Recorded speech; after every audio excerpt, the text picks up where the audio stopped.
गुज़श्ता कुछ अरसे से पाकिस्तान और अफगानिस्तान के दरमियान पैदा होने वाली टेंशन ने पूरे रीजन में एक नया डिबेट छेड़ दिया है। इस कॉन्फ्लिक्ट पर दोनों ममालिक के अपने अपने नैरेटिव सामने आए हैं। पाकिस्तान की जानिब से ये परसेप्शन आम है कि अफगान कौम ने इनके जेस्चर्स ऑफ हॉस्पिटैलिटी को नजरअंदाज कर दिया।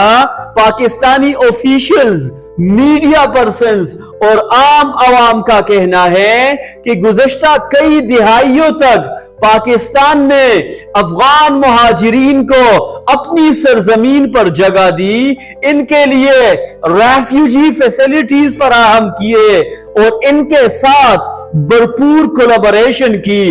लेकिन आज जब हालात बदले तो इन्हीं लोगों ने पाकिस्तान के साथ इनग्रेटिट्यूड रवैया इख्तियार किया, जैसे वो एहसान फरामोश और नमक हरामी से ताबीर करते हैं। दूसरी जानिब अफगानिस्तान के तरफ से भी एक मजबूत काउंटर नैरेटिव सामने आया है।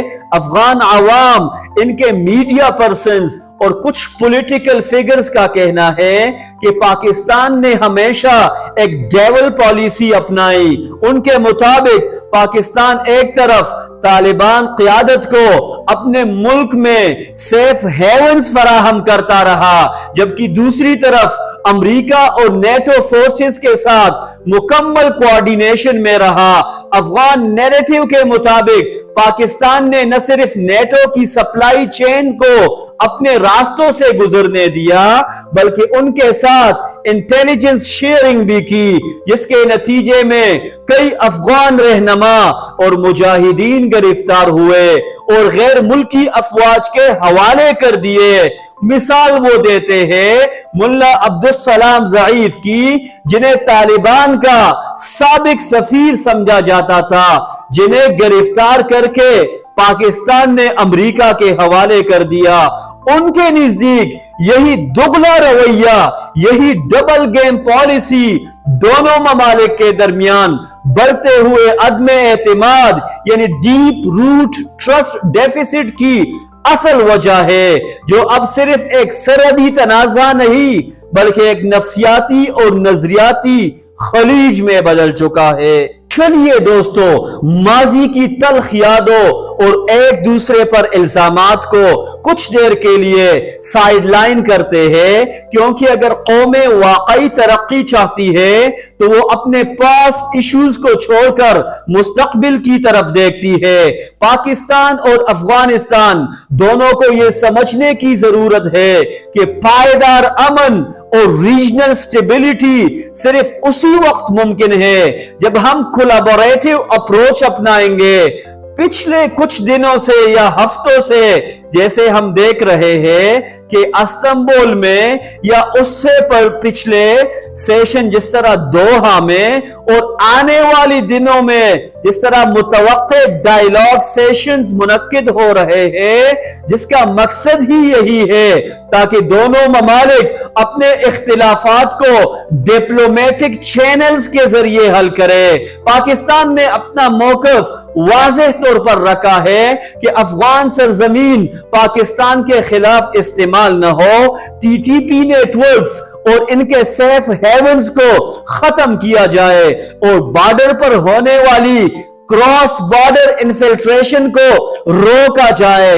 ये मौक़िफ़ सिर्फ सिक्योरिटी नहीं बल्कि नेशनल सॉवरेनिटी के दिफा से जुड़ा है। अफगानिस्तान ने भी अपने मुतालिबात वाज़ेह तौर पर पाकिस्तान की मेज पर टेबल कर दिए हैं। उनका मौक़िफ़ ये है कि जो आप टीटीपी के खिलाफ आवाज उठा रहे हैं वो बुनियादी तौर पर पाकिस्तान का अपना इंटरनल सिक्योरिटी क्राइसिस है और ये सब उनका बराह रास्त रिस्पॉन्सिबिलिटी नहीं।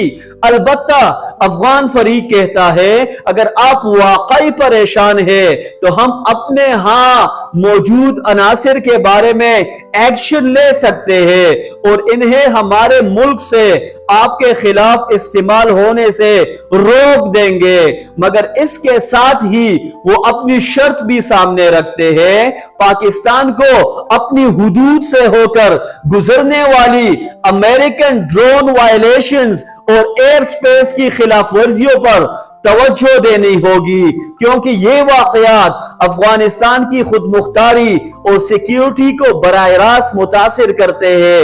ان کا کہنا ہے کہ امن ایک ون وے راستہ نہیں بلکہ یہ باہمی کوآپریشن کا تقاضا ہے، اور افغانیوں نے مذاکرات میں یہ واضح طور پر کہا ہے کہ اگر پاکستان سنجیدہ ہے کہ وہ اپنا فضائی حدود افغانستان کے خلاف استعمال ہونے سے روکتا ہے تو طالبان یا افغان حکام بھی اپنی طرف سے اپنی سرزمین کو پاکستان کے خلاف استعمال ہونے سے روکنے کے لیے مؤثر اقدامات کریں گے۔ حقیقت یہ ہے دوستو کہ دونوں طرف کے ڈیمانڈ یکساں طور پر سیریس اور جواز رکھتے ہیں۔